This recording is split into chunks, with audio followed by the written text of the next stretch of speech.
Good afternoon, Point Source Youth. Thank you so much for attending the second annual Southern Symposium, in which people like us talk about things that we know best: being young, experiencing homelessness, and wanting better for our futures. I am coming to you live today from our living room and a cup of coffee. If you have not yet gotten your refresh during the conference, this keynote is an opportunity for you to experience love in action. I love each and every one of you. I love you because I understand the importance of what love can do and what love in action looks like. For the most part, it looks like justice. It looks like if you need a little more coffee, taking that extra sip. If you need to go and check in with a family member or a friend on your phone, now is the time to do that. That coffee is so good. It's almost like I brewed it with this idea that this would carry me through the day. And I want to talk to you about the things that can carry us through the rest of this year.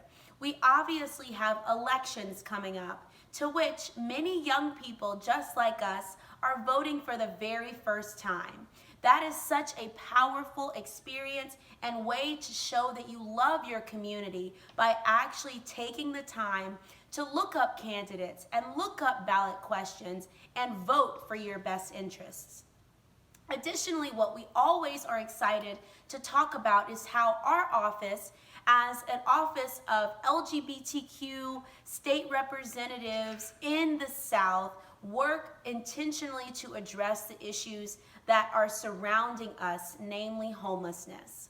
When I go outside and I see a group of young people either passing out water on the street, selling t-shirts, skateboarding around folk art, or simply just asking for opportunity to be more effective in the changes they want to see, a lot of the times those are led by parents. And I want to be clear to you today, I did not become the youngest state representative in the state of Georgia and get elected when I was 23 by parental advice. In fact, it was more of my young members and my young cohort and young leaders who stood with me and said, let's do it. Let's do a grassroots campaign. And we take all of that to the state capitol. Intentionally, we are honoring Transgender Day of Remembrance for the very first time. We have never ever done this before. So Point Source Youth, y'all are some of the first to hear about this groundbreaking decision we have made at the state level in Georgia. And we have made this decision because we know that when people pass away and we take the time to remember them, we actually have the opportunity to learn more about ourselves. This Transgender Day of Remembrance on November 20th, I want to implore you to look into your community and say, who is it that I should be remembering? And to take the time to post about them. But more than that, share it with your family. Have those difficult conversations with your friends about what it looks like to be trans inclusive or what it looks like to be trans exclusive. Because here in Georgia on November 20th, we will be hosting an event that commemorates the life with a celebration of those who have passed away, whether they were a part of the drag community, whether they were a part of the ballroom scene, whether they were a political person, or whether they simply were a college student. We honor and remember our individuals of transgender experience and ask you to join in with us by joining this idea that we can remember our own people. Even if they're still alive, we can remember them with small tokens of rewards that say, you have been an activist in our community and we love that. You have been someone who stood with youth and we appreciate that. You have been someone who brewed that good coffee and we love you for that.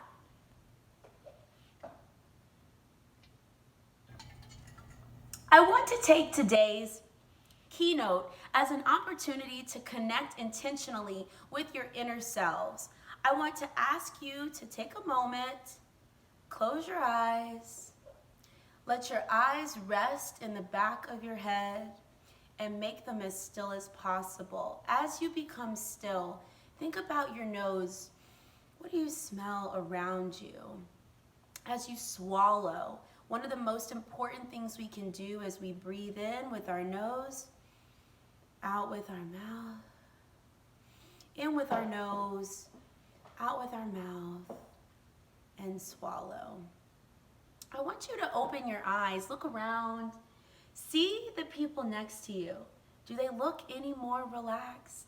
Let's close our eyes again and roll our shoulders up and back and down, up and back and down, around the other way, up and down, forward, up and forward. I want you to shrug your shoulders up and down, fast up, slow down, fast up, slow down. I want you to open your eyes again. Are your friends sitting up any taller now?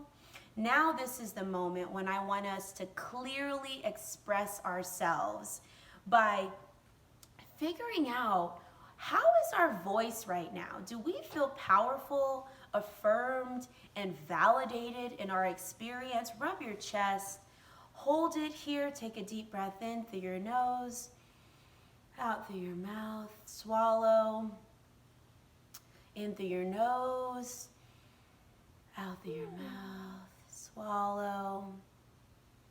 Open your eyes. I think that where we can continue to think about youth leadership is that it will show up in places where others are not expecting.